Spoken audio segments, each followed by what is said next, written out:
on the Chinese flag.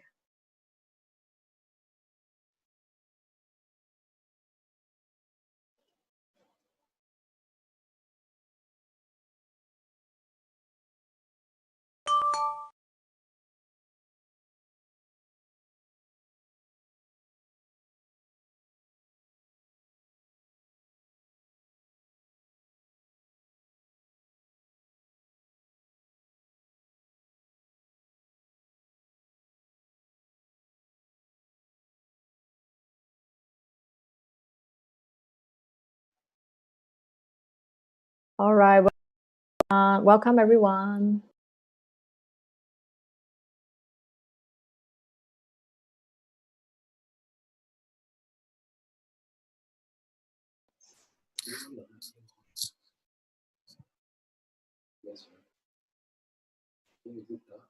I think it's okay.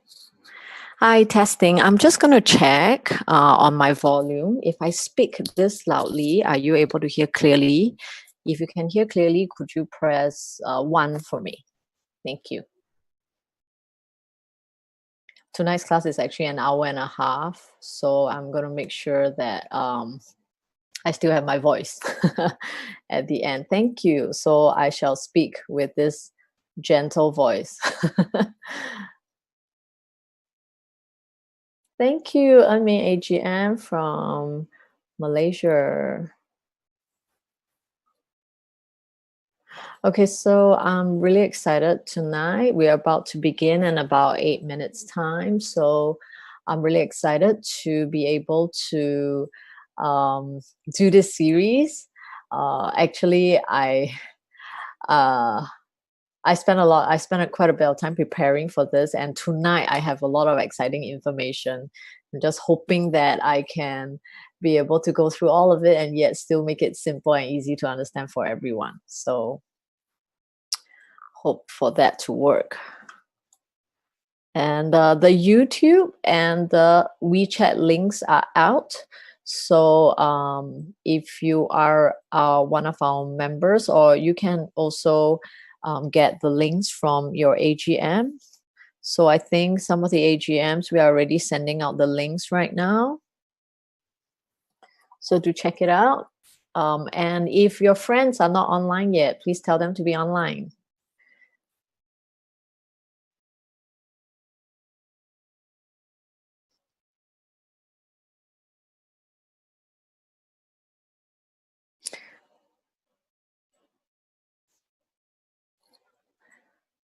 Right. So if you just join us,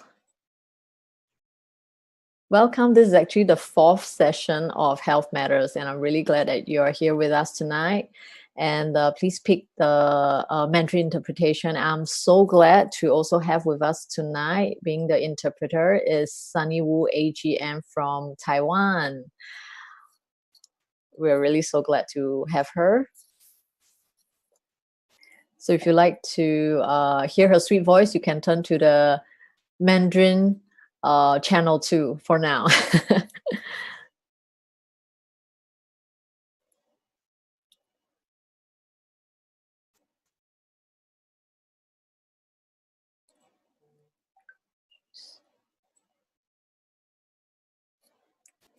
All right, we have more and more people coming in, and please say hello. And I'm interested to know if if it's your first time here.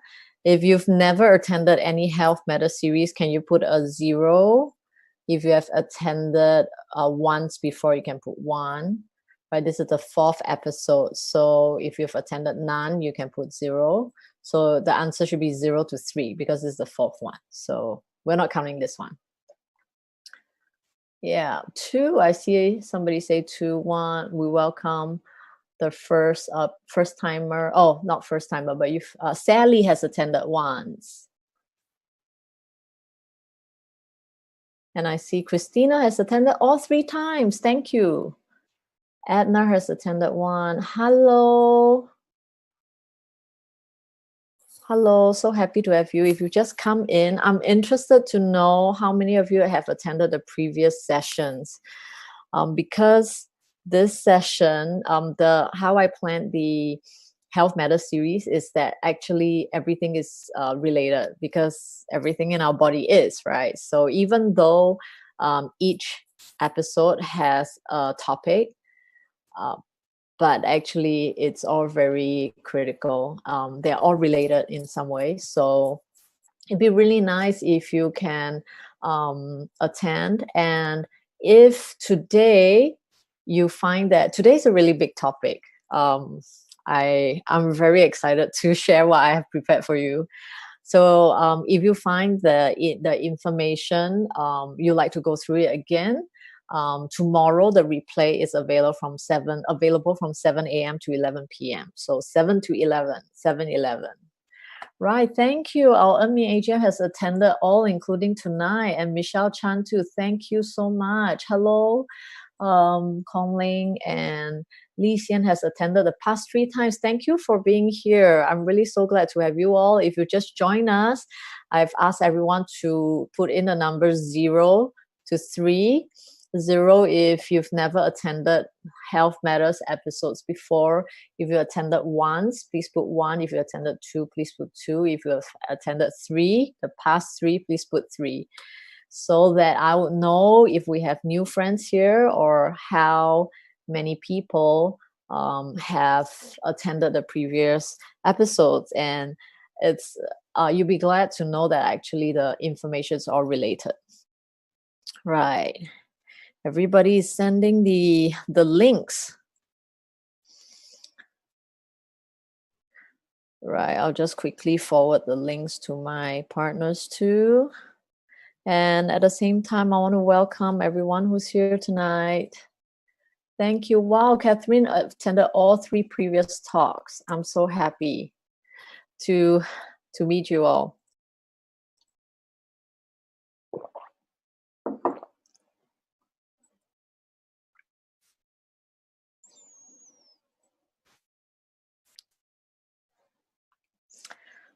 Okay.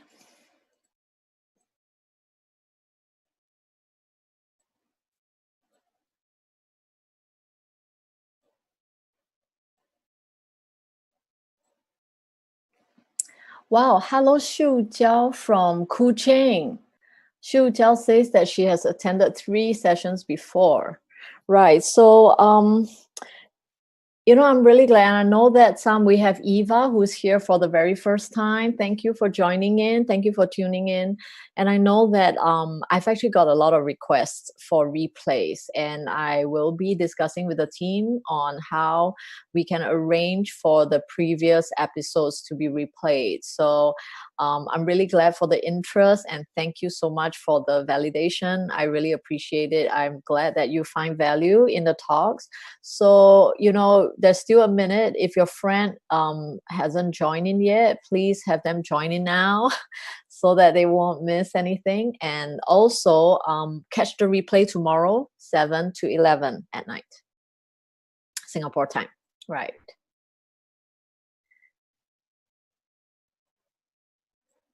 So, yeah. So I think, yep, everything's all set. Everything looks like it's all set.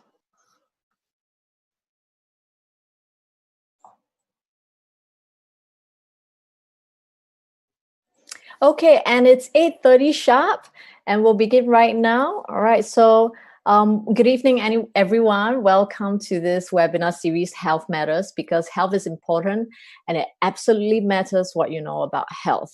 And this evening is the 4th session of the series, which is proudly brought to you by Chen Shanmei's success team of NAFO International. And just some background for those of you who are here for the very first time and you're completely new to us. NAFO is a Japanese company that began in 1973. So we have a long history of 47 years. And NAFO is the leader in healthy, functional clothing made from the high-tech engineered fiber Neuron. and it's invented in Japan, and until today it's only manufactured in Japan. So, and it's my privilege to be a part of the very fantastic and dynamic Zhengshan success team. We are a body of distributors in NAFL, and we have a shared mission to help all mankind achieve health and wellness and build a healthy and beautiful life. And my name is Jamie here, and I'm very, very happy to be here to be able to give this talk to you. It's the fourth session in the series. And it's thanks to the company's technology and the team's training that I have this platform to share with everyone. And also a special thanks to my family for their support, and especially to Cindy Tao, NET, for introducing NAFL to my family. So I want to thank everyone who is tuning in this evening. It's like a weekday evening, and I know so many of us have many things to do, but obviously you are tuning in because you want to know more about health and you want to learn something more that you can do to help yourself or your family. So I applaud you for committing your time. And in this 1.5 hours, I'm prepared to give you all the best information I've organized for you. And so, and just for those of you who don't know me yet, just a little bit about my background. So my previous career, I only had one career. So my previous career was a teacher. I was a teacher in Singapore with 14 years of experience. I was a ex MOE teacher, but at the same time, I had suffered health problems for 30 years. So I was sick since I was a baby. So I had a lot of autoimmune problems, and that actually also spiraled to other health issues as well. So these are not critical illnesses, but they are chronic problems that made my life quality very low and actually caused me to be very miserable and gave me a lot of physical suffering. So I know that most people are used to hearing health talks from doctors or therapists or different practitioners. But I'm here giving a health talk not from the medical perspective, but from the preventative medicine perspective. Because today, right, when do we go to see doctors, or when do we go to a clinic or a hospital? Would you go if you don't have any health problems at all? It'll be very strange. In fact, the doctor will be asking, what are you doing here, right? So preventative medicine or preventative health, it's really about taking care of our health before we fall sick. And whose responsibility is that really? Actually, it's ours and our own. So because of my 30-year journey, as well as experiences that my family had in terms of medical events, we've learned a lot in our process, and we are very thankful that we have many happy endings. I think that's not the same for all families, that's not the same for everyone. And this is also why I'm motivated to share more of what we know, to help more people lead healthy lives that does not need that does not need medical or drug dependence or heavy medical interventions. So that's what we are doing here. Okay, so the introduction aside, and of course, please let me, in case you haven't noticed, tonight we have with us on the Mandarin interpretation is Sunny Wu AGM. She's from Taiwan, and I have to say that she's an area general manager of NAFL that I really respect. She's a great speaker in the team, and she's given a lot of talks as well. So the next time if you see Sunny AGM having any talks, please tune in as well and share with your friends, okay? So thank you, Sunny AGM, for being our interpreter tonight. If you are listening to Chinese, 如果你是听中文的话, okay, please click on the flag for Mandarin so that you can listen to the Chinese. Right. So today's session is called, topic is called Cells Gone Rogue. Why cells turn cancerous and how we can prevent it. So last session, I did a topic on cells already. Basically, it's called Cells at Work, how to keep cells healthy so you get a healthy body. So our cells are working all the time. Right. And of course, we want to, cancer is something that that people do encounter and hear about, and actually following that class, the last session, I'm actually going to talk about why cells turn cancerous and how we can prevent it. So just a little bit, to frame all of us, like why should we be concerned, and why is cancer something that we want to look at. I'm going to show you some statistics, and I know statistics are like just numbers, but I hope that you don't see it just as numbers, because every person, every cancer diagnosis is somebody, and that somebody is has a family, and that somebody is a person. The person has a role in society, to himself, to his family, and his community. So I'm sure that you may have known or heard people who are diagnosed with cancer. So just think about the impact that it makes for the family. So every year, in 2018 alone, right, the number of cancer deaths worldwide is actually 9.6 million. And there are actually 300,000, all right, new cancer cases in children aged 0 to 19. So to me, this is very alarming, because it used to be that diseases are for the older people, but how come something as serious as cancer are happening in children? So this is something we want to think about. Now, to bring the statistics closer to home, so I'm from Singapore. The statistics I'm going to show you next is from Singapore, but you can easily go to your health ministry's website to find out the information, the cancer statistics. And I believe especially if you come from a developed country, cancer would be the top, or within the top 3 cause of death. So in 2015 in Singapore, cancer is the leading cause of death, a single cause that resulted in almost 30% of deaths in Singapore. And for Singapore, for Singaporeans, there is a 1 in 4 to 5 chance of getting cancer. So just think about your family right now. Essentially, this statistic says that every family will have one person getting cancer. So there's probably your sibling or your parents, or even if you're an only child, it could be your spouse or her parents. So your child as well. So somebody, in the family is likely to get cancer. And the projection, right, for cancer rates is set to rise at a remarkable rate. So by 2030, cancer rates are set to hit 22.2 million, and that is 75% increase from 2008. So just pause for a moment and think, right? So what is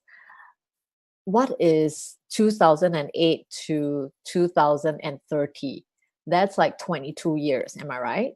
So you think about it, it's a 75% increase. So for now, can you think about how many years between now until 2030? It is actually only just 10 years. So think about between now and 10 years time, how old will you be? How old will your parents be? How old will your children be? Because the likelihood of somebody in our family getting cancer, it's much higher, right? And I asked about children as well, because more people in their prime are expected to be hit by cancer. So it's no longer like, oh, maybe one day when I'm 40, 50, 60, 70, or 80. No, it's being people in their 20s to 40s are going to be hit by cancer. So let me ask everybody 2 questions tonight. If you had a choice, if you could choose, would you choose to treat cancer or prevent cancer? So there are more and more cancer treatments available, and then doctors are searching for more and more ways to treat cancer. But, would you prefer not to have to go through the process at all if you had a choice? I'm sure many of you are very wise. You would choose to prevent cancer, right? And of course, we hear about the next question is, would you want to beat cancer or avoid cancer? So I once attended a self-defense class. So because I'm a petite, Asian woman. So I thought, knowing a little bit about self-defense is important. And I remember the first thing that the teacher said in class is the first rule of self-defense is run. Okay, if you can avoid getting into a fight, or if you can avoid being attacked, you should always avoid it. You only fight or defend yourself when you can't get out of the situation. So, even though there are more available treatments, causes of treatments, but treatments doesn't always mean that the patient wins. Oncologists are still, not always being able to help their patients, even though they have a great desire to help their patients, right? And very often, patients need to fight more than once. So have you heard of people getting cancer and then recurring again, and sometimes recurring a few times? So it's really important to find ways that we can actually avoid getting cancer. So the next question that comes up is, people may ask, is like, oh, is cancer preventable? And maybe people question this because first of all, we see, like there are more and more people getting cancer. And maybe even some of these people are people you feel like, oh, they are so health conscious, or they take care of themselves so well, or he's the last person I think would get cancer. Oh, I think, it's almost like cancer is really mysterious. It hits people that we don't expect. And then we also hear that there are many types of cancers. There are hundreds of types of cancers, and some are even very rare. So is it possible to prevent all of them? So my job here tonight is actually to answer this question. But first, let's listen to people who are way more experienced than me. Okay. So first, WHO says that prevention offers the most cost-effective long-term strategy for the control of cancer. So what's the most effective strategy? Is prevention. So what they actually mean is that whether it's government policies, medical bodies, communities, and individuals, we should all seek to prevent cancer because it uses the least money and resources. And because cancer prevention is for the long term, we need to prevent cancer for how long? As long as we live. I don't think there's someone here who truly desires to be healthy will go like, okay, if I'm going to live to 90 years old, I would just like to be cancer free for the first 60 years. After that, it's okay if I get cancer. I don't think people think like that. So what most people want is to be healthy for all of their days. So as lifespans increase and people live longer and longer lives, a long-term strategy becomes more and more important, one that is cost-effective. And let's listen to from 2,000 years ago, from the Yellow Emperor's Canon of Medicine. So for those of you who are familiar with TCM, you would know Huangdi Neijing. This is collection of medicine that was accumulated, recorded over a lot of times. And it says that the best physicians emphasize preventative treatment in order that illness doesn't happen. So I'm seeing some people I'm just going to pause. I'm seeing some people are raising hands. So I'm just going to check if things are all right. All right. And Sunny AGM, is everything okay?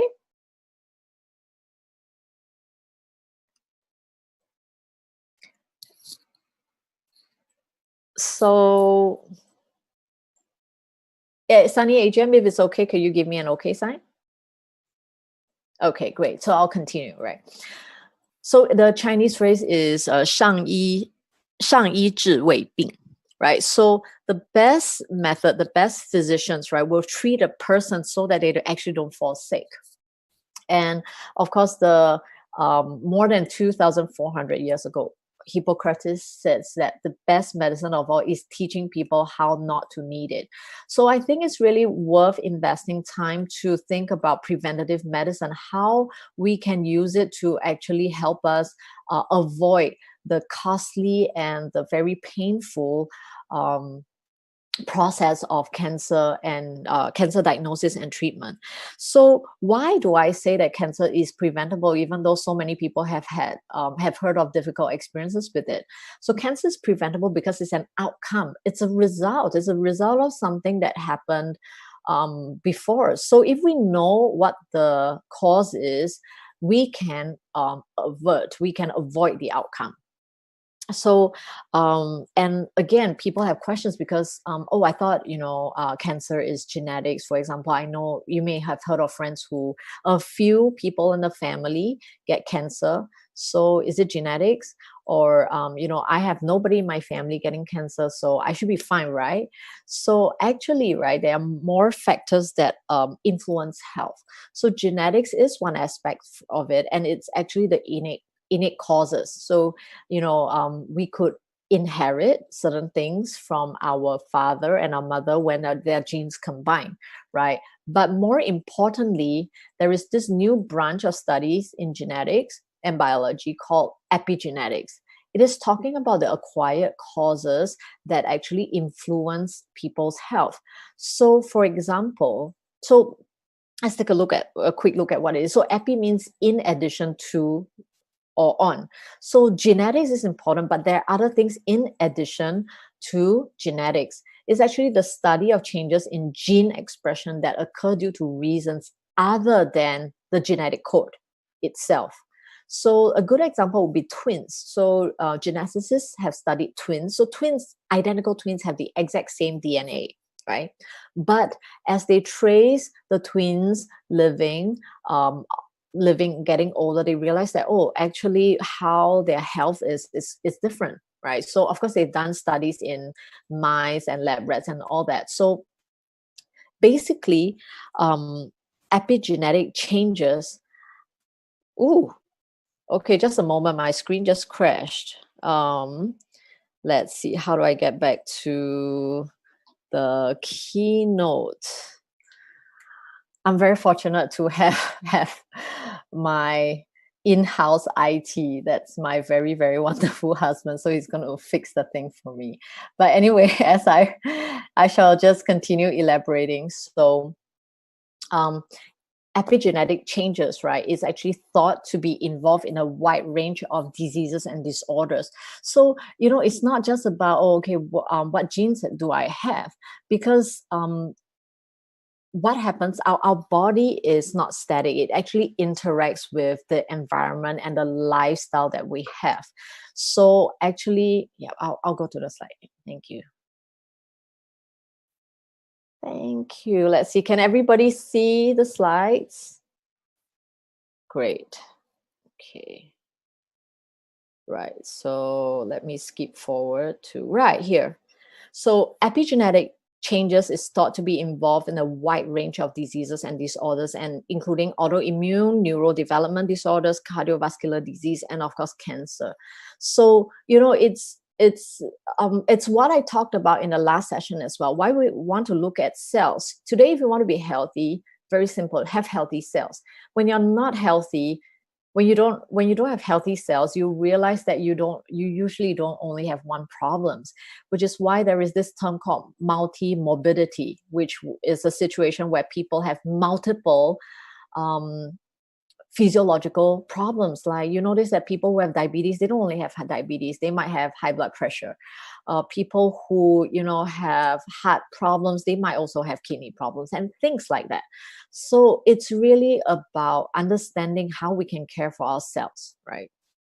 So um so studies have shown that actually 90 to 95% of cancer is due to gene changes that happen over a person's lifetime. So epigenetics is really more important than your the genes that you inherited, right?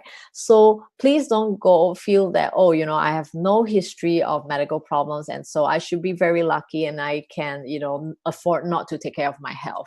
Actually, you should take care of your health. Or if you feel like, oh, I have a lot of medical history in my family, I think it's very unlucky and I'm likely going to be falling sick, there's nothing I can do, I should just give up. Don't give up, because there are things that you can do to change what happens to your health. So your DNA is not your destiny. your choices can change your health, right?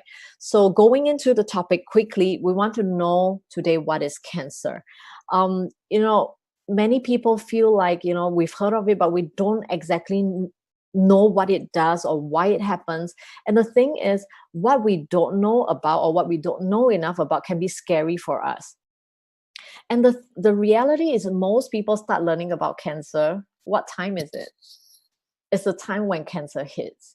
And that is a very scary time. That is a very anxious time. And that is a time where we may be so overwhelmed with emotions and the information that we might not be able to understand. So even if today, maybe you are not, you know, having a threat of cancer, maybe you are here, you're very healthy, or you've never thought of anybody in your family possibly getting cancer, please remember the statistics I gave you.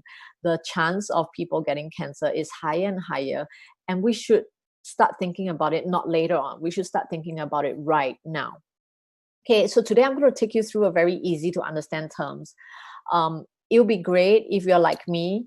You know, you're not very good at science in school. I'm not good at science at all. I couldn't take biology. And I had to drop chemistry for before my final exam because I couldn't cope with chemistry and physics. And yeah, it didn't help that my math was not good. So but what I'm good at is making complex topics very simple. I think that comes from my educator background. So please sit through with me. There will be some descriptions that might be a bit technical, but don't worry, I'll make it as simple as possible. And you can always watch the replay again tomorrow with your family and friends to review what you've learned today. All right. So what is cancer? Right. Cancer is actually cells that become abnormal and divide in uncontrollable ways. So they are just cells. A lot of people think like cancer is like some abstract thing, but they are cells. So that's why, you know, this is the second episode today. Today's the second episode that we're talking about cells. So the last session, I gave you some overview about cells. And if you can understand that cancers are just cells that are misbehaving, they gone bad, they turn from good guys to bad guys, then it becomes something more tangible. So all cancer cells were originally normal cells, and all cancers begin in cells. So early on, you know, I've heard people say that, oh, you know, cancer, there are rare cancers, there are many types of cancer, so it's like so hard to understand. I encourage everyone to start think for at least for now to think of cancer as one big thing for now to understand, to help us understand cancer better. All right.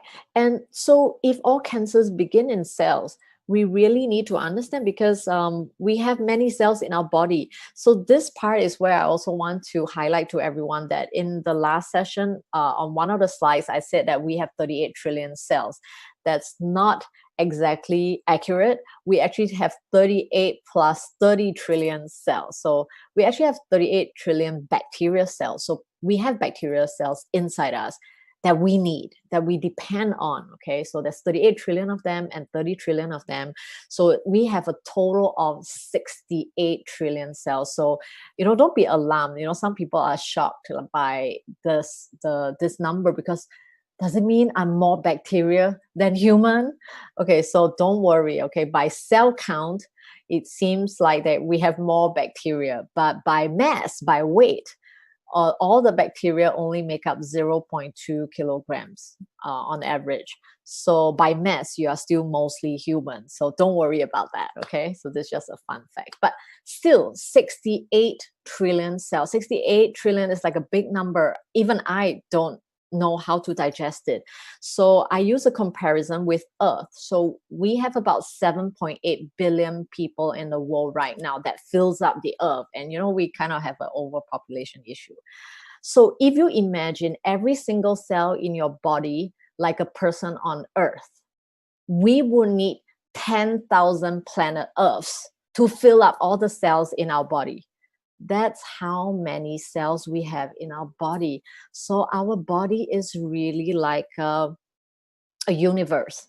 Our body is really very sacred and amazing. Every single cell is so tiny and it has parts. And anyway, it's really, when I talk about this, I still find it so amazing that we have so many cells inside us that can fill up a universe. Like we are a universe ourselves, right? So yeah, so we do have many cells. And so now, if cancer cells were originally normal cells and all cancers begin with cells, right? Then we need to understand how normal cells behave. So, wow, okay. So, how do normal cells behave? It's so funny that the previous slide is blank. Okay, right. There's a black hole after my picture of the universe, but it's okay. Anyway, there's a picture of how normal cells. It's a slide called "How Do Normal Cells Behave?" And that is why last week I told everyone about this animation that you can find on Netflix. It's called Cells at Work. And I think, and it's not just me, I have at least, I know at least 2 doctors on YouTube who have reviewed the show and found it quite good, quite educational. So it's a entertaining way to learn about biology without being too bogged down by the big ideas. So what I really like about the idea is to think of every cell in our body like a person. They're just like us. They have work, so they are like a person with things to do and jobs to do. They have needs as well. Okay, so it's really great. And interestingly, they have an episode. Actually, it's a 2-part episode on cancer. So if you like to know like more or like have a fun, you can watch it. Anyway, most of us are in movement restriction conditions, so you can check this out on Netflix. So as I go through the cell facts with you, you can just imagine cells being like people, right? So the first fact is cells are specialized. And again, if because some of these are in the previous class, so I'll just go through them very quickly. So normal cells have the ability to differentiate or develop into specialized cells. So for example, we have different organs, right? So our heart is made of heart cells, brain is made of brain cells, and our liver is made of liver cells. And this specialization tells the cell how to behave. And this is how different parts of our body looks different. Like our hair looks different from our nail, looks different from our eyeball, and the information is actually held in the nucleus of the cell. So more on that, right? So cells have many parts that form a complex structure. And the cells must produce energy to live and to fulfill these functions. So in the last session, I showed this picture. Don't worry, don't have to read everything or remember everything, because I just want to focus on a couple of things. So the nucleus is where the nucleus is, it's actually where, sorry, let me start with the membrane first. The plasma membrane is like the skin. So we have the skin, right? So the plasma membrane also has skin. So nutrients and waste come in and out. But not just that, signals also get sent in and out. So it's like a door. You think of like, so we have like a mouth, right? So the plasma membrane is like where things go in and out, enter in and out the cell. The nucleus is the control center. Like we have a brain, the nucleus actually controls what the cell does, right? So I'll give more details later. And the chromatin, oops, okay, sorry. And the on the left, the chromatin is actually the part that holds the DNA together. It's the material that makes up the chromosomes, consisting of protein and DNA. So one interesting fact is there's so much DNA in one chromosome that if it opens up, right? If we open up the chromatin, right, the DNA can line up. It's almost 2 meters for one chromosome. So, and we have many chromosomes. We have 23 chromosomes in a nucleus. So can you imagine that's the kind of universe that we have inside us? Okay. And the mitochondria, that one was really important. And I will talk more about, I spent quite a bit of time talking about it in the last session as well. So all I want you to remember when you see this is every part of the cell is involved in one way or another in cell metabolism. So what's cell metabolism? It's the chemical processes necessary for the maintenance of life. So our cells need to live, right? So we live because our cells live. We are made of our cells, right? And and for that to work, right, the mitochondrion, it's very important because mitochondrion is the powerhouse of the cell. it is like the battery. It is what gives us life, right? It is like the battery of the cell. So, we all use our mobile phone. Can you use your mobile phone if you don't have battery, if it doesn't have power, right? So for us, we have life because we breathe oxygen, and oxygen is precisely what mitochondrion takes to convert in a chemical process with glucose and produce energy for us. This is why when we don't breathe in minutes, we will die, because mitochondrion cannot produce energy. When there's no cellular energy, we lose our life. That's how it happens. Okay, so this is very important to know. There'll be a connection later, but for example, right, in every cell of our body except red blood cells, in every cell of our body we have mitochondrion, and it's not one. Okay, so if you see the oh, okay, well, anyway, if you see the previous, if you can remember, there are many. It's not just one mitochondrion, right? So skin cells need less energy, so it has less mitochondrion per cell. Muscles need a lot of energy because muscles help us move and carry things, right? Now, our heart cells is something that works all the time. Our heart pumps, I think, 100,000 times a day. So we have thousands of mitochondria in a single heart cell. And the important thing to remember is mitochondrion has its own DNA, right? And this is how the mitochondrion can actually grow itself. Like in times where we need more energy, it can actually make more of itself. It can duplicate itself. And then the mitochondrion is also what talks to the nucleus. So the nucleus is the main brain of the cell, and they need to talk to each other, right? Okay. So cell fact number 4, this is new for this week. So cells divide to grow, renew, and repair. So when we talk about cell division, what comes to mind the most? Most people think of babies, right? Like fetus, growing from an egg and a sperm joining together, and then it start to divide cells, right? So precisely how a baby goes from like 50 cm and 3 kilos to an adult that's maybe like 1.8 meters and 80 kilos, it's by cell division. We have more and more cells. So a baby grows from a small little thing to an adult. But what most people take for granted is actually cell division is happening in us all the time, because cells divide to cells reproduce because cells grow old or cells get damaged. So if you cut your skin, right, if you get a cut, your skin has to send messages, send signal to grow new skin cells so that you don't have an open wound. These are just examples, right? And so we need to renew. So normal cells, right, reproduce properly in a specific process. So a cell will divide into 2, and it just keeps dividing into 2.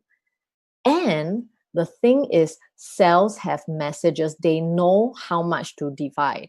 That is what happens in the nucleus. It actually programs the cell. More about that later. So I know I'm going a couple of facts. There are just about 3 more to go. And just remember, I know I can't see everyone here, but I just want to remind you that we are understanding cells, what normal cells do, so that we can compare and understand what cancer cells do, right? So these cell facts are to be, I'm talking about them in the context of that. Later on, we'll just see what cancer cells actually do. Right. So the thing, how the cell divides is actually, okay, I will set up the slide again. Let me quickly go to Keynote. I can do this. Oh, yeah. So, okay, thank you for your patience. So sometimes technology is not so smooth. Will be better next time, right? So anyway, like I said, cells divide to grow and renew. But how does it know how to do this? Again, right, the specialization of the cell would tell it to do so. So all this information is contained in the nucleus of the cell. So the nucleus, remember, it's like the brain. The nucleus of the cell actually contains chromosomes, and each chromosome, right, is like a huge string of DNA made of thousands of genes. And genes, right, actually carry all the information. Okay, I'll pick the slide. Right. Okay. Thank you. Thank you so much. I'm really fortunate to have my own IT support at home. Thank you. So the nucleus contains chromosomes. Right, so we talked about a nucleus just now. And each chromosome is a long string of the DNA made out of thousands of genes. Now, these genes are all very, very important. Every single one of them is extremely important because they contain the information of what the cell needs to do in different situations. And yeah, it's just it's a script. It's the program that the cell needs to go through. And what genes are is that they carry all the information that makes you you. What color hair you have, what color eye that you have, the color of your skin, and yeah, everything, right? The shape of your hair or your hairline, everything will is inside, is written inside. And genes also determine the cell type and behavior, like what I mentioned. So the gene in a brain cell would tell it to act like a brain cell. The gene in a liver cell would tell it to do the job of a liver cell.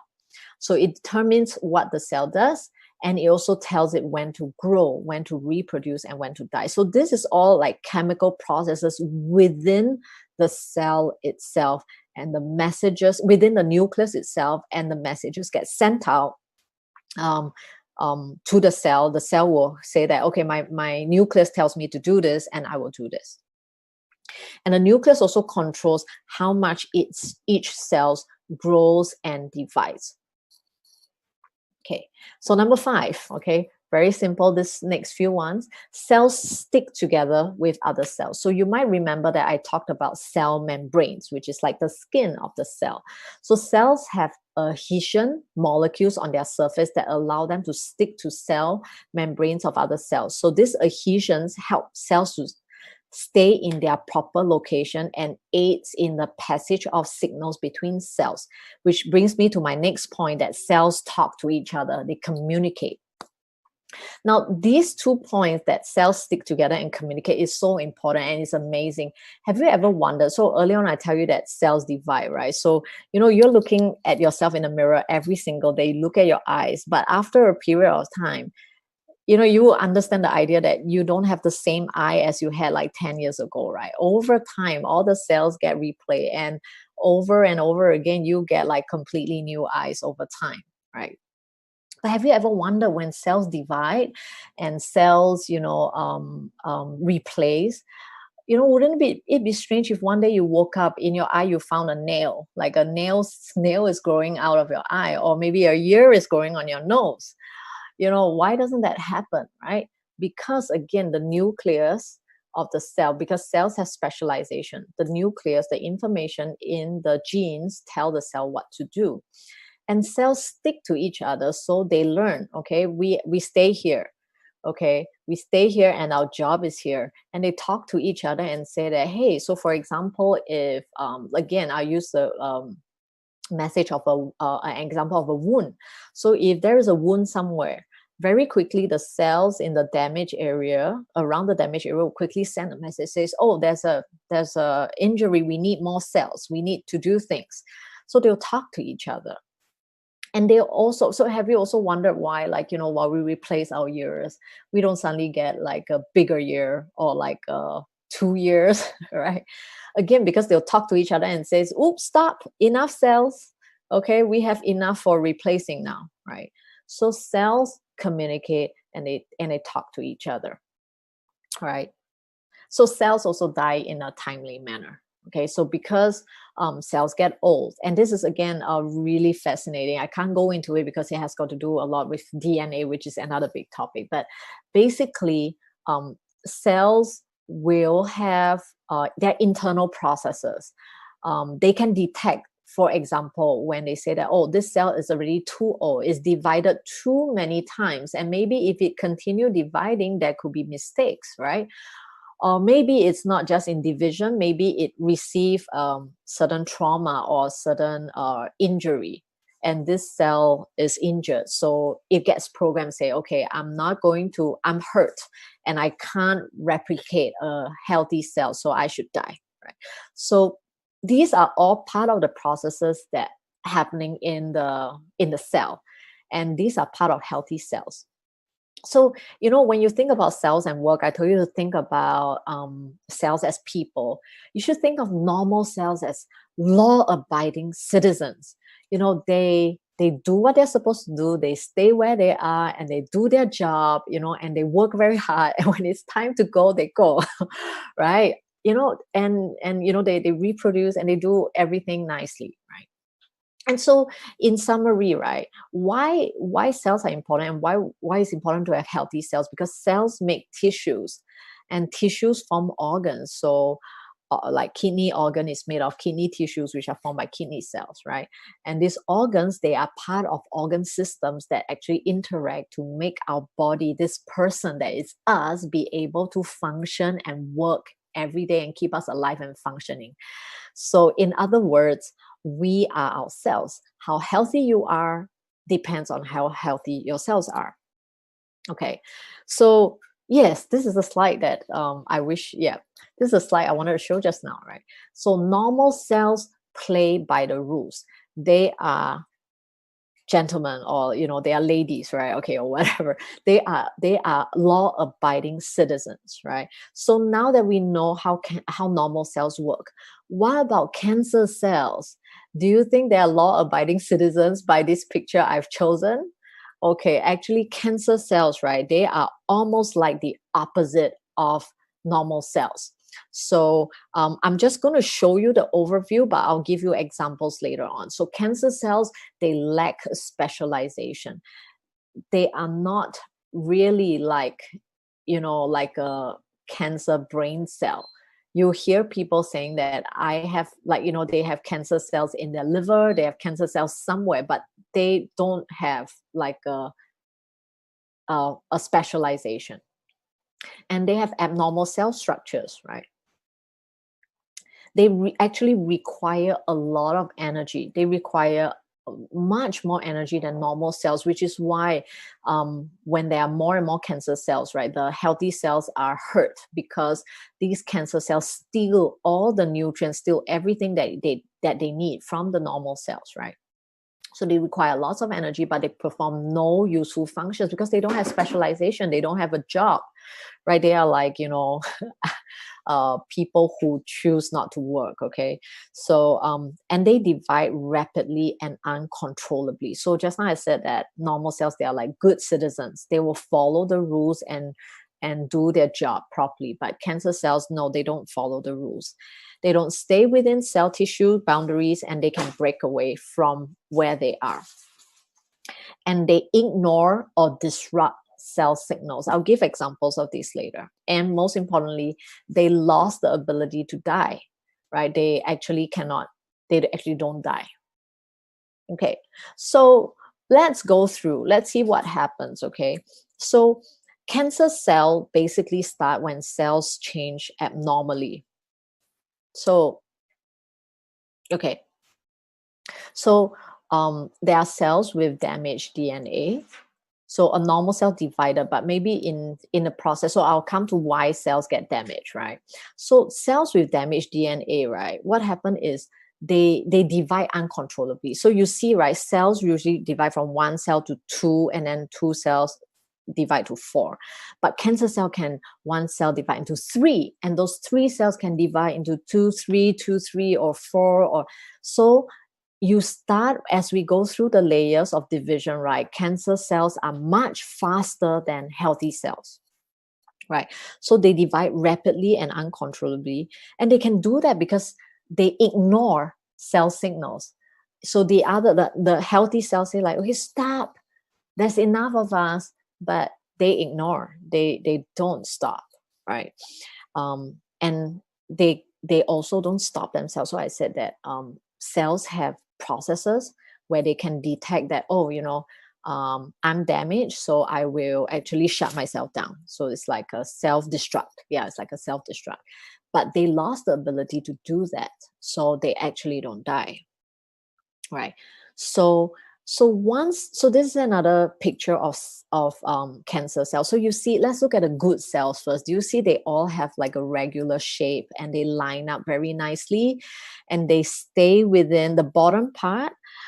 It's like the membrane. It's like the boundary of that tissue. So they stay inside it. But cancer cells, right, they actually have abnormal cell structures. Usually their nucleus is much bigger than the rest of the cell. Right. And also they don't have a regular shape. So because they don't have a regular shape, they can't line up nicely, right? And then again, they divide rapidly and uncontrollably, and they don't hear the signals from the other messages. It just go and invade the space, right? So as because they multiply, not two by two by two, they can multiply in bigger numbers. So you notice that they even break away from the tissue boundary. So that is why, for example, people have tumors growing out of their organ, because these cancer cells, they don't obey. They don't say that, oh, that's the membrane, that's the lining of the liver, I'm going to stop there. No, they actually might break out of it, right? And they require lots of energy, and they disrupt, right? So an example of how they disrupt cell signal um, is, for example, cancer cells, they are really like bullies. They are like extortionists. They will tell other cells, right, I need more food, and you guys go and get me more food by um, diverting blood supply to me. So because they can send out these messages to the good cells, um, because they are law-abiding citizens, and they got this message and they say that, oh, okay, I'll do that. And that is why cancer cells can then grow even faster, because they can like recruit, they can get. So these are recent research that scientists have found out. There are certain tumors that actually have more healthy cells than the cancer cells, because the cancer cells have kind of like told the good cells to work for them, right? And right. So, and the thing is, so this is another diagram, right? So you can see the green.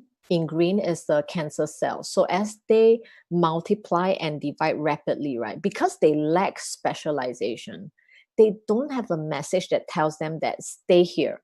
So, imagine if this is like a lung cell, all the lung cells will stay in the lungs. But because they don't have a specialization, they're like, I'll go anywhere I want, right?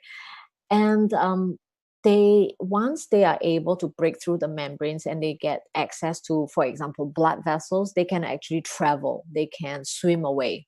They can go along in the blood vessel and go to other places. So it's not just the circulatory system; it's also the lymphatic system as well, because these places. These systems, right, actually go through our body. So that is why you hear the term metastasize, a cancer that has spread, is because cancer cells ride on these highways, right, these blood vessels and these lymphatic systems, and they travel to other places where they can continue to divide rapidly and uncontrollably. Okay, so so the truth is, right, what happens is, it can take many years. It can take many years for a damaged cell to divide and grow and form a tumor big enough that cause symptoms to show up on the skin. So maybe you've heard of people saying that, oh, I do my I have you met people who said that, I have my body checkup every year, and I've been taking tests, and every year is nothing. But suddenly, this year when I take my body test, my medical test, the doctor told me I had cancer. Or even some people are saying that, oh, I got lucky, I found a cancer early, but it's by chance, because we were checking for something else. and then we accidentally found this. So, it's sometimes not, it doesn't mean that when we do a medical test and it doesn't show up anything, it doesn't mean that there is nothing wrong with our cells. All of us have damaged cells. It's just not at a level. It's just the cancer cells just haven't divided to a stage where it's big enough, or it has cells enough that it keeps dividing until it becomes apparent enough to cause symptoms in our body. So and the thing is, by the time it's discovered, it could be too late, right? And usually, if you have personal experiences, or that of friends, I'm really empathetic. I have talked to many friends who have, I have quite a number of friends who have gone through cancer. Yeah, and it's not easy. It's not easy for them. It's not easy for the family, especially when they lose the battle. It's really, really hard. Yeah. And I lost someone precious to me in 2018. So, yeah, by the time it's discovered, it could be too late to do anything. And even if you could do something, it takes a lot to treat cancer. It's far easier to prevent it. So, um, in my short description of how cancer happens, I hope that you can see that actually, if cancer progresses to a certain stage, that's why, you hear the comment saying that late stage cancer is very hard to treat, because cancer can divide so much faster than healthier cells. And actually, there are other things that I probably don't have time to explain, but cancer can even trick immune system not to catch them. So our immune systems are actually the best um, help in terms of taking care of cells that have changed, the beginning of cancer cells. But as they grow more and more and more, they have more resources. They can do more, and they can travel, and then they can, the more they are, the more they multiply. So really, prevention is better than treating cancer. That is really the important message I want to share with everyone today. So the question we want to ask: how to treat cancer, right? So at the beginning, we said that cancer all begins in cells. So if we want to prevent cancer, we keep cancer cells in check, right? We make sure that cancer cells are able to be taken care of. So this is something I shared in the first session of um, Health Matter series. And when the first session started, we just started getting into the COVID-19 situation, and when we got the classes online. So many people were concerned about COVID-19, and also how we can help our immune system, and wanted to understand our immune system better. So the first two sessions I actually covered on immune system. And I told everyone in the last class that actually immune systems are just made up of cells, just a group of different kind of cells create this system. So today last session and this session, we are learning about cells. So if we can help immune system cells be better, then it can work better as well. So I show this chart because there are 4 ways our immune system, our immune cells can malfunction. All right. So on the right, that's over response. So it could be over response to internal stimuli, which is the body giving the immune system giving too big a reaction to things that are part of us. So it could be having eczema, for example, the immune system attacking the skin cells, or lupus, the immune system attacking healthy tissues, right? It could be an over response to external stimuli like, allergies, or, harmless things, but having a very big reaction. But today, when we're talking about cancer, we want to look on the left side, okay? Left side is like an under response to internal stimuli. So, for example, when cells become abnormal, and by the way, there is opportunity for the immune system and the cell itself to work, because it actually take multiple mistakes or even multiple damages for a cell to become cancerous. So it's not like immediate, right? So the cell has a chance to check itself. Remember, I said the cell has mechanism, but the immune system as well, right? But however, when our immune system is not robust, when our immune system is not healthy, it's under responding to internal stimuli, things that are going internally, like the cell mutations or cell changes. So it's not responding to it, and then it lets certain cancer cells slip by, or more and more slip by, or maybe it's just not able um, to get a very good response to this group of cancer cells or cancer tissues. So this could be what happened, right? And of course, another cause of cancer can be viral. Okay, so this one I won't touch into it, but there are certain viruses that can invade the cell's DNA. So, for example, hepatitis B virus can invade cells, liver cells, and cause liver cancer. So that is actually what happened to my dad. So when I was 10 years old, my dad was only given 6 months to live because he had been having having hepatitis B for a number of years, and it didn't get better. So his liver got worse and worse, and he was basically had liver failure. So the doctors just gave him 6 months to live. So we didn't have a lot of intervention then. That this is like 30 odd years ago. And we didn't know NAFL then yet. I only knew NAFL in 2011. So it was, and he was in his 30s, and he has a young family. And anyway, it was a very difficult time for us. So because the doctors had no solution, my dad and my mom, they went to read up a lot. They tried so many methods. Not everything worked, but some bought him time, and and he found more and more things. I'm happy to say, long story short, that he is still alive today. But the story I want to tell you is health is really important. Sometimes sometimes we really need to learn the lessons on how to take care of our health, because buying our health back is so much costlier.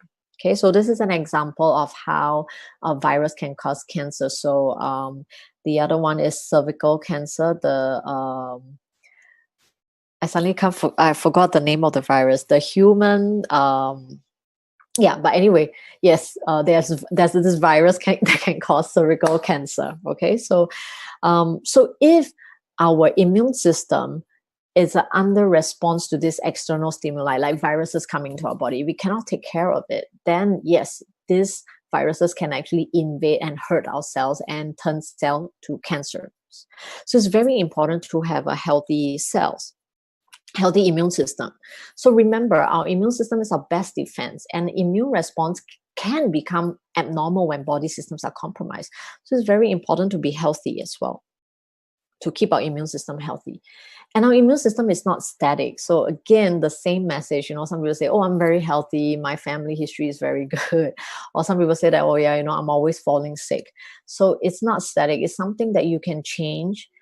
It's something that can change and fluctuate, which means also that we need to be proactively maintaining it, right? Because our immune system is really the number one, is our first line of defense against cells that mutate or become cancer cells. Because there's no it's very hard to find precancerous cells. And even if you find them, it's very hard to treat them. So it's very important to take care of our immune system, because they are like the number one. They are like our army. They take care of us. Okay. So normal cells, right? So the next thing is, I mentioned normal cells have their internal processes that control how much each cell grows and divides and when it dies. So when a gene controlling these cells get damaged, the cell also become abnormal. So the question is, how does cells DNA get damaged in the first place? So I explained to you how cancer cell divides and become, and spreads. But in the first place, how does cells get damaged? DNA. Because if we can prevent cells with damaged DNA, right? Cells DNA getting damaged in the first place, then that'll be good, right? So there are many reasons there are many different reasons, and when we talk about genetic changes, means these factors, right, causing the gene changes inside the cell, and these factors, right, can be grouped, right, into two: internal environment or external environment. So the internal environment is what we create through our dietary habits and through our lifestyle habits. So in preparing for this talk, right, I've of course read up a lot of material, and one thing I have to say is, if you have habits like smoking and drinking a lot of alcohol, I really want you to I really want to advise you to please cut down, or even take active steps to quit, because especially smoking, they really wreak havoc on our cells. So please take care of it, right? But of course, have you met people who just say, like, I smoked for 40 years, I really have high blood pressure, but I just can't give up smoking, so it's really important to find all sorts of ways. Please, get support, to take care of your choices, because the choices are very, very important. So some good habits to have is, please eat whole food, not canned food or barbecue food or processed foods. Drink a lot of water, which is, at this slide I always reminds me to take a sip of water. So we need to manage our stress. We need to take care of our gut, reduce the toxicity that we are exposed to. If you have, for example, amalgams, or your work environment have you in contact with chemicals, then you need to make sure that you reduce the toxicity. And there are certain food or ingredients or substances in food manufacturing that actually irritates our body. We should try and eliminate that. Of course, adequate exercise and quality sleep. Now you look at all these. Let me ask you, is it easy to have good habits? Is it to have good habits all the time, and all the right good habits for the rest of your life, which could be, the next 30, 40, 50, 60 years? So when we think about prevention, we really need to understand that it's a whole ecosystem. It's like your whole person. It's a lifestyle. The entire lifestyle. How can we make it sustainable is always the important question. The sustainability in continuing, right?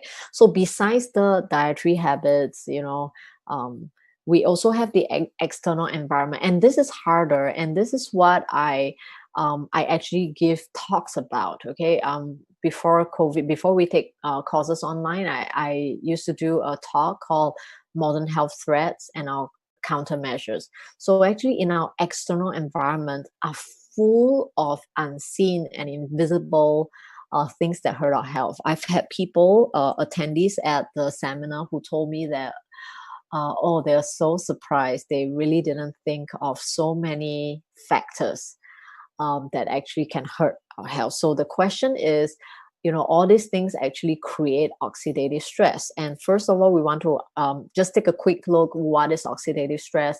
I talked about it in a previous session, but because it's very relevant in terms of cancer, so I'll just go through it quickly. So it occurs when the body has a shortage of antioxidants. So antioxidants is what removes free radicals, right? And when we don't have enough of it, right, we can develop chronic illnesses. So free radical is actually an unstable molecule that has lost an electron.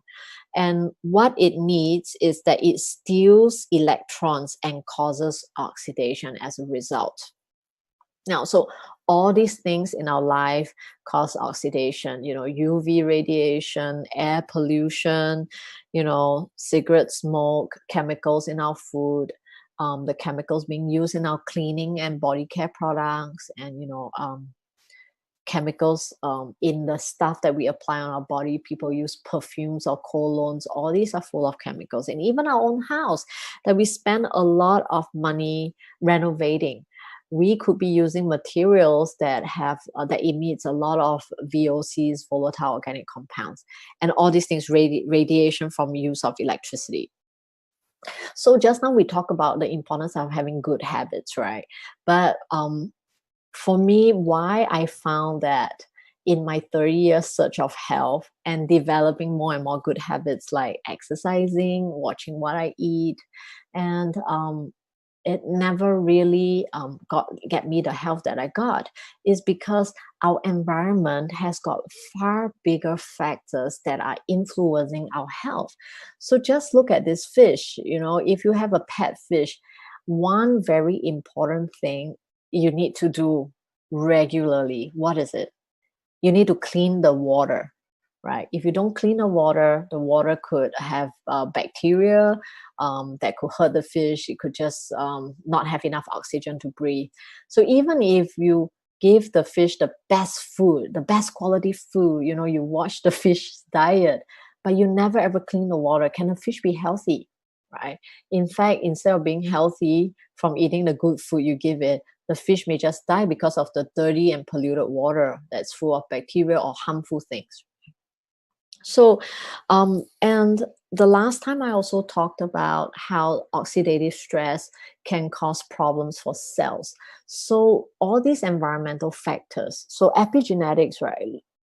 Environmental epigenetics really look at how environmental factors, right, change and alter cells. So environmental factors actually create oxidative stress for cells. So when cells go through oxidation, they can't work properly, they can't do their job. So we talk about like sending and receiving signals like the cell membrane. So when there's oxidation, the cell membrane is not permeable, so signals cannot go in and out. So maybe the cell didn't receive signal to stop dividing, or to do something, or maybe didn't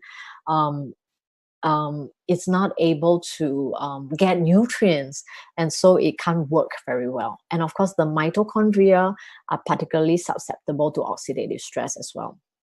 Okay, so I will just mention mitochondria in the most important part, because mitochondria, right, is susceptible to oxidation because of the very nature of what it does. I think of it like I make a comparison with our frontline health workers. So our frontline health workers are taking care of patients with COVID-19. And of course, they would be very susceptible to getting the COVID-19 virus because they are in the environment all the time. Now, mitochondria is very, very easily facing oxidation because it is doing the process of generating energy, basically converting oxygen and glucose into energy. And when there's not enough electrons, it cannot convert the oxygen and glucose to carbon dioxide and water. So then there'll be free radicals around it. So it is at the epicenter of the place where free radicals are generated. And the thing is, I told you that mitochondria has DNA. So mitochondria is susceptible to oxidation and basically free radical, right? And the thing is DNA can get mutated. And unlike our human DNA, which has systems to repair it, we actually have genes that go and repair damaged genes. The mitochondria does not have that. And why this is important is because mitochondria has a very important job. It produces energy for our life, but very important, it's actually involved in mediating cell growth and death. So imagine a mitochondria that doesn't work. So it cannot work. It cannot do its job to tell the cell to grow properly or die when it should. And this is what I've mentioned to you about actually how cancer cells happen. Can you see the link? Please type 8 if you can see the link, because this is quite an important point in the class. Right. Thank you. I see some people replying 8, right? So, fundamentally, we should understand that oxidation causes aging and disease. So just now we talked about epigenetic changes, right, causing autoimmune, neurodevelopmental, cardiovascular disease, and cancer, right? But actually, you should just see the whole thing as oxidation making our cells sick. When our cell is sick, we will have sickly tissues, sickly organs, and sickly systems. So that is why all these problems come, right? And I followed a little bit the work of this Harvard medical school professor. He's actually a professor in genetics, and he has written a book on aging. He's really understanding that we don't actually have to age, and he's saying that treating one disease at a time has a little impact on your lifespan. And I know he titled his book Lifespan, right? But I don't want you to think about just how long we live, because I know many people say that, oh, I don't want to live so long. I better not live so long because I could be sick, right?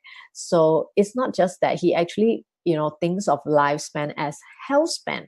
How long do you live while being healthy, right? So his approach is actually, don't think about disease as in like they are different things. Don't think about like a heart disease or cancer or diabetes. He says that we should we should not be working to prevent one disease. We should be working to prevent disease altogether.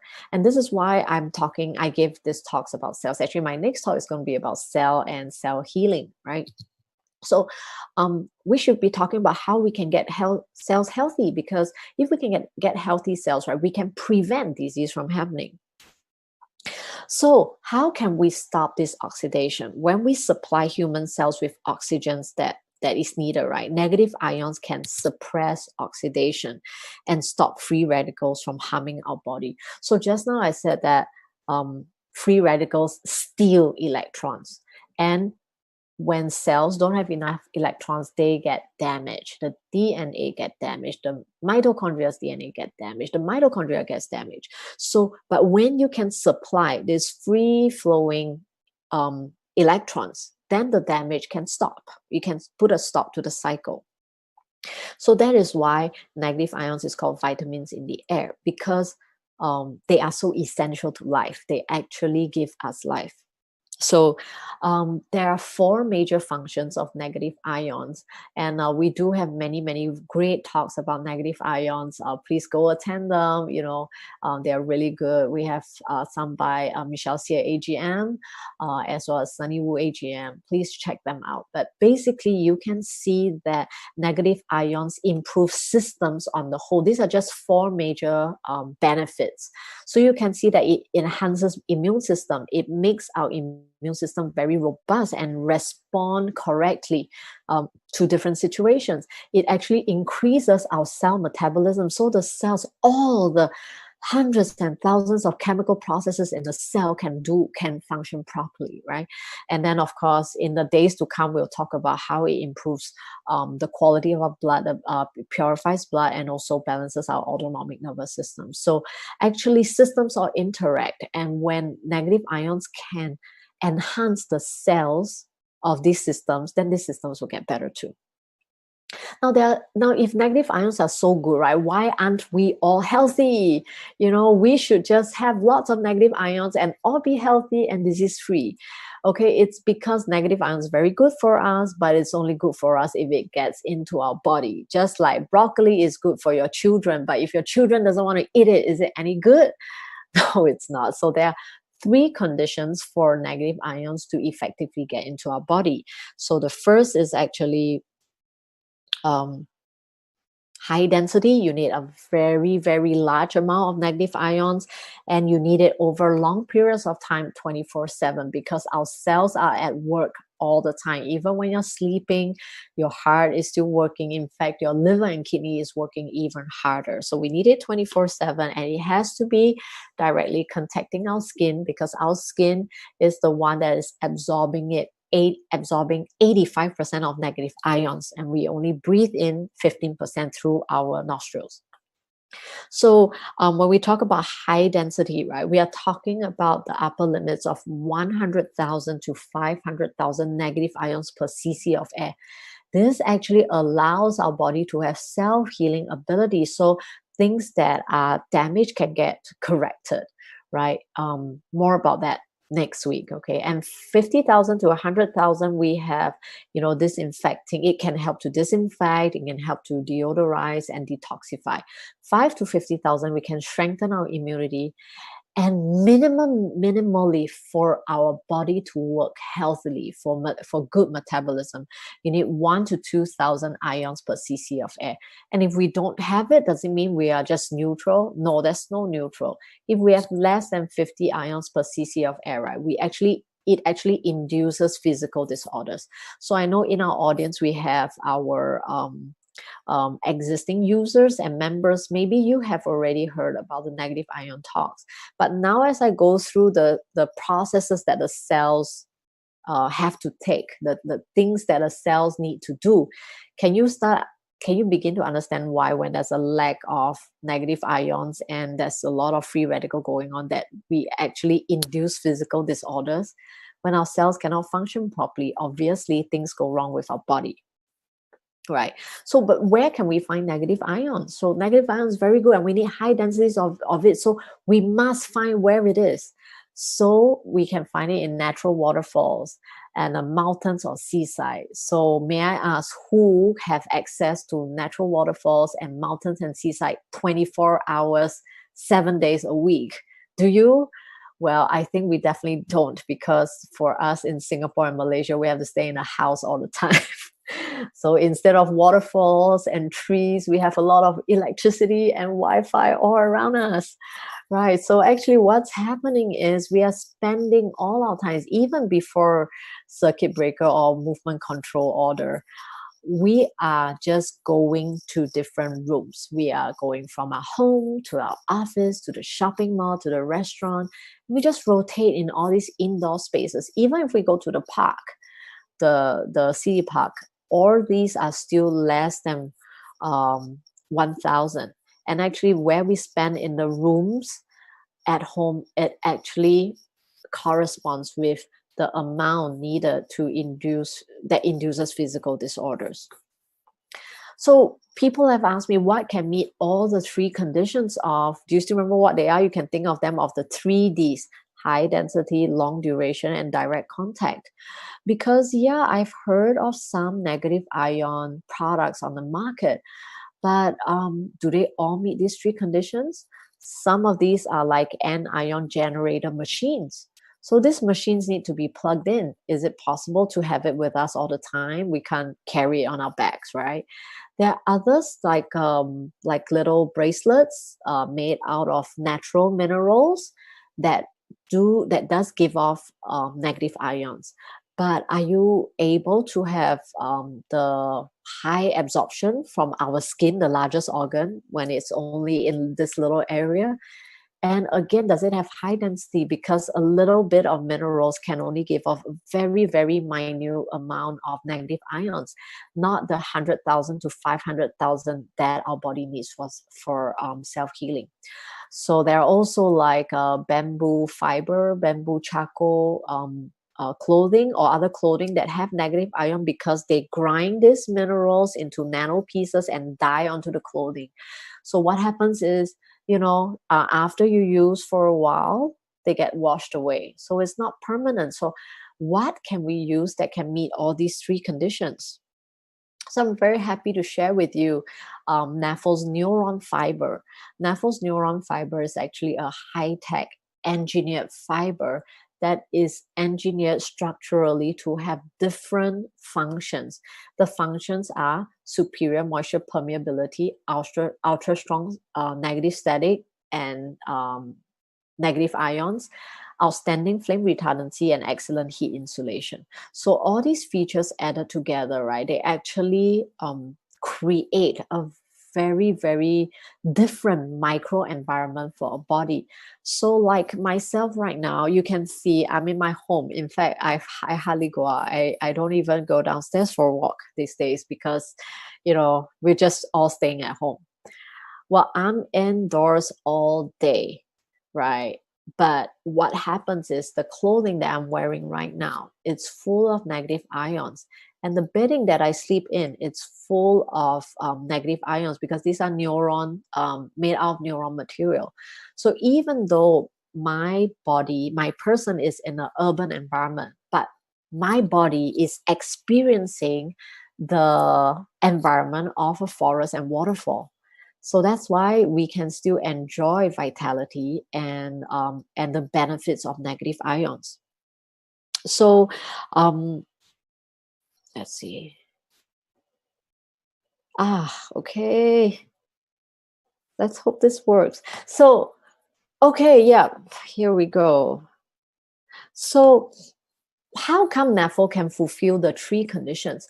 First of all, because the engineered fiber, right, um, doesn't need plug-in and it can generate high levels of negative ions. So, of course, how you achieve that density is to have more of the material on our body. Okay, so more about that in a while.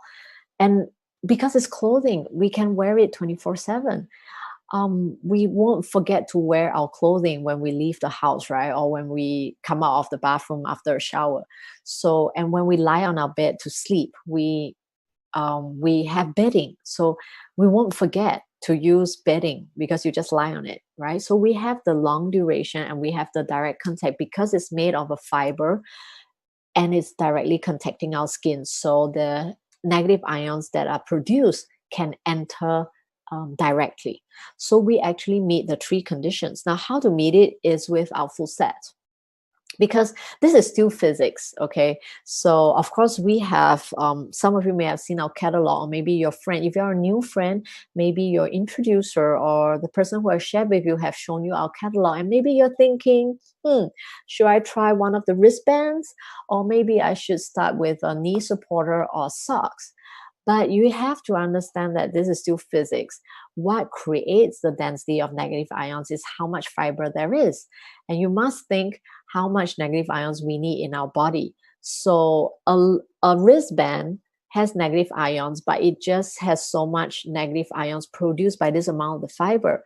But if you're like me, I'm wearing a double layer shirt, I have a jacket, and I have this one of our new shawl. It's full thick and full of our negative ions. I'm wearing long pants, and then I'm sleeping on, I have 4 layers of our bedding. So I can definitely enjoy 4 layers of our bedding. It has very thick piles, so there's more of the fibers and it can have a higher density of negative ions. So we need to wear it in combination in multiple layers 24/7 to 3 to 6 months, because cell regeneration takes a period of time. So your results, what you can feel, you can see both scientific indicators and personal evaluations. So this is of course for general usage when we are talking about preventative health. Okay, what's in the full set? Everybody's full set is different, so the most important thing is please check with your introducer, because they can consult with you. You can consult with them on your lifestyle and your needs currently, and then they can give you the best combination. But your full set should include, most importantly, the items from the bedding, undergarments, supporters, socks, outerwear, and also use our lactobacillus calcium, which is also related to the mitochondria, which I'll talk about the next time. So this is a basic overview. Yeah, I'm really excited because I have so much to share. I already have all the episodes written, so prepared, like the listed out. So yeah, so please ask the expert. And you can save money by starting to use the NAFL full set quicker. The sooner you use, the more you save. Right. So NAFL membership has really wonderful privileges. So NAFL is, we go by a membership system. So for Sing dollars, you just need $70 to join as a lifetime membership, just a one-time fee.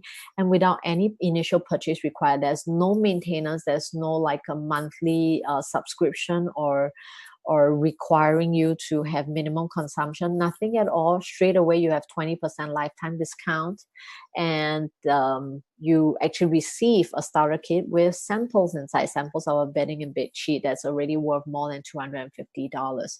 So you can already enjoy 20% lifetime discount. And as you get promoted to different tiers, you can actually enjoy more discounts, and these discounts are with you for life. There is no conditions to it. And the other membership privileges apply if you would like to share and help people to get better health through NAFO.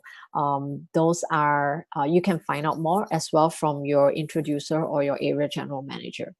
And this month we've actually have a promotion because it's Mother's Day, and definitely please take full use of this promotion, because during the same another period of time you could be paying the same amount, investing the same amount of money, but and getting not getting this extra product. So the sooner you use, the better your health, and the more products you get, the more worth it is. So the reason why I quickly go through this is because I'm going to I'm going to let you ask any questions that you have. I may not be able to answer all because of the volume of, like, the number of questions, or maybe because of the time that it will take. But you can type your questions in the Q&A, right? So if you have questions, you can ask, but I would like to just take two frequently asked questions while waiting for your questions. Okay, so some people tell me that I'm fine and healthy, so how would using NAFO be useful for me, right? So I want to remind you that, it can take many years for a damaged cell, before. So you feel fine and healthy now. So I always give people two distinctions, that feeling well and being well are two different things. So I give an example of a smoker. I think all of us have seen people smoking. If you were courageous enough and you will go and approach someone smoking and you tap him on his back and say, "Hi, I see you smoking. And can you tell me, do you feel anything wrong? Is there anything you feel unwell?" And, he'll probably give you a very strange look and said, "No, I'm feeling very good. In fact, I was feeling very, uncomfortable. And now after smoking, my body feels good."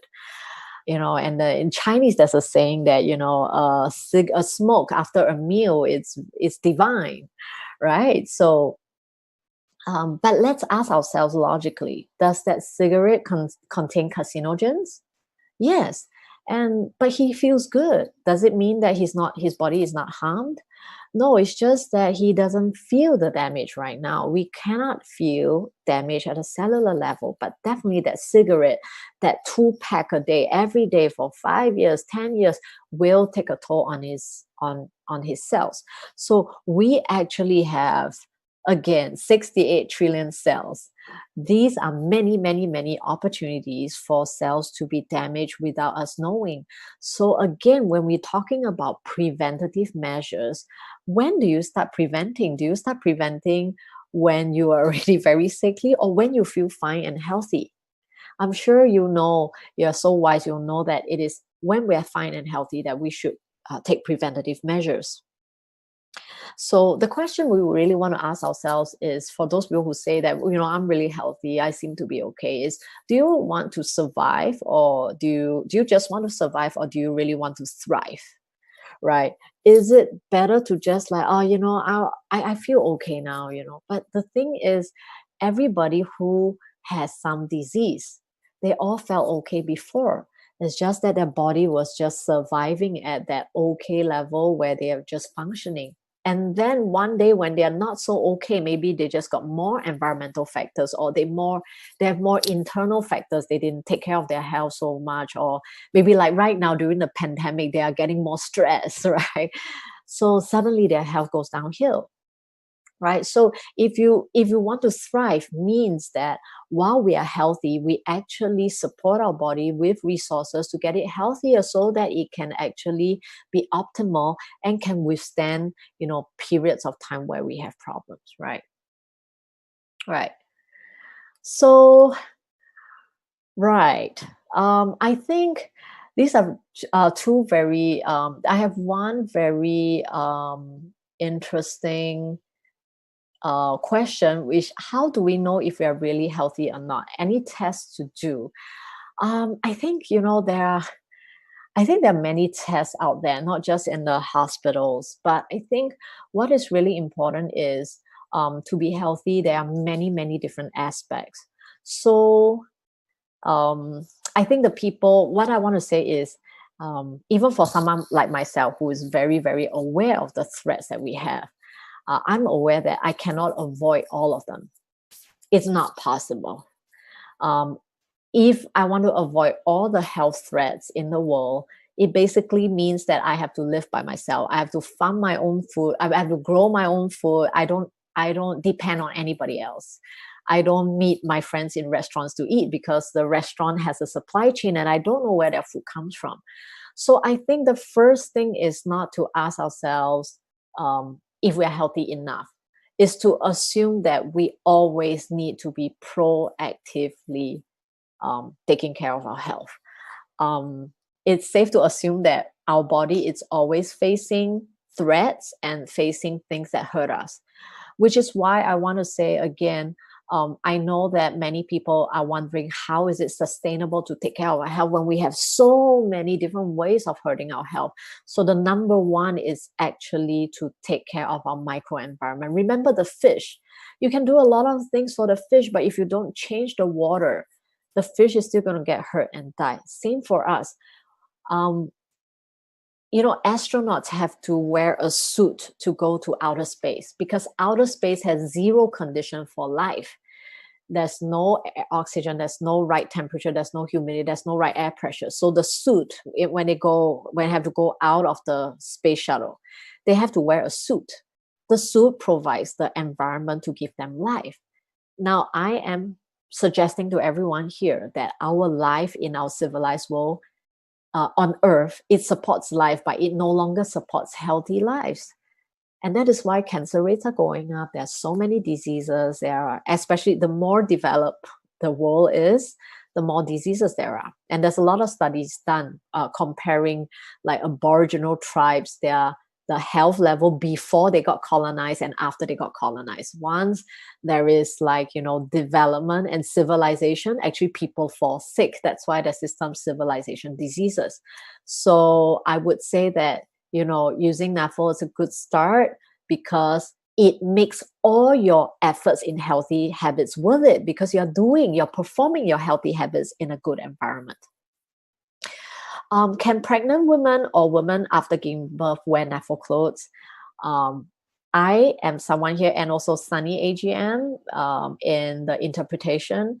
We have, and along with many other people, we have started using NAPHO even before we were pregnant, while we were pregnant, after we're pregnant. My baby daughter is also wearing NAPHO. So it's very, very safe.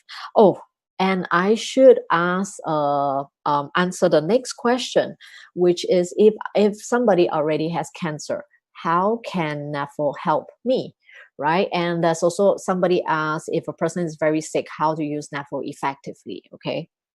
So to use NAPHO effectively is definitely using the full set in very, very high densities. And I'm about to answer that here, right? So first of all, if you or somebody is diagnosed with cancer, first of all, I'm very sorry that you're in this situation, but please know that the fact that you're here and listening to this means that you have an alternative.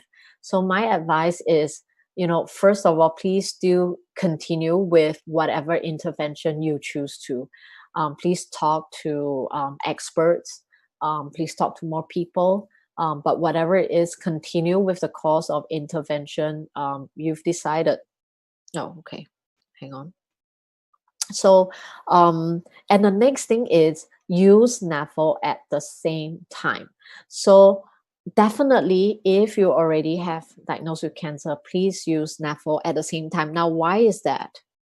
Because first of all, it doesn't contraindicate. And I want to share, by the way, right, just as a quick story, that just before having this class, I called up an area general manager in Taiwan. Her name is Amira AGM. Okay, in Chinese, her name is Aimila.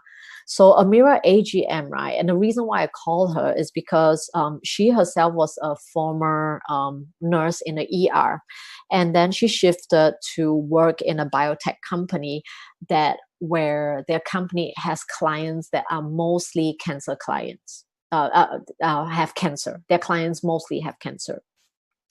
And the thing is, the reason why she wanted to work in a biotech company that can offer solutions or support to people with cancers, because her own sister had a bone cancer that became lung cancer for 20 years. And she loves her sister a lot. And it's very, very sad to know that like she has been having to battle cancer for so long. So she only got to know NAFL, Amira AGM only got to know NAFL 4 years ago. And she said on the phone to me when I asked her that she felt very dissatisfied working in a biotech company, even though the things they produce does offer help to, does offer some relief to the cancer patients, but the cancer, but there are a number of them who still got relapsed. And the intervention that the company gave, right, could not help very young people, young babies, and they may not be safe for people who are going through treatment, because their intervention or the what they provide, it's in oral form. So whenever we are taking oral form, right, it's always very hard to know if it will contraindicate with the treatment that you're going through. So first of all, NAFL is clothing. It doesn't contraindicate with any treatment you're doing, be it chemo, radio, or or surgical, or anything that you're taking. Second of all, NAFL alleviates side effects, and this is one thing that I learned and I wanted to share. We actually have a lot of user experience, people who have used NAFL while going through treatment, is that they don't have as many side effects as other people going through the treatment at the same time as them, because a lot of cancer treatments, right? And I'll just use, like, for example, chemotherapy. So chemotherapy, they actually target fast growing cells. So cancer cell is a type of fast growing cells you learned today, I shared today. Now our body, that's not the only fast growing cells we have in our body. Our skin cells are fast growing. Our hair cells are fast growing. Our gut cells and stomach cells are fast growing as well. So that is why when people going through cancer treatment, they tend to have these side effects, because these fast growing cells are affected. So they tend to lose their hair, they'll have hair rashes, skin rashes, and they are not able to stomach their food. They will be vomiting or having a lot of gut, stomach issues. And this is the thing about cancer treatment as well, because when a person is not able to take in nutrients, or they can't keep food down, then their body gets even worse as well. It's very hard for the body to heal. The good thing about NAFL is because it raises the body's self-healing ability. So in the mainstream cancer treatments, a lot of times while hitting the cancers, the good cells are also affected.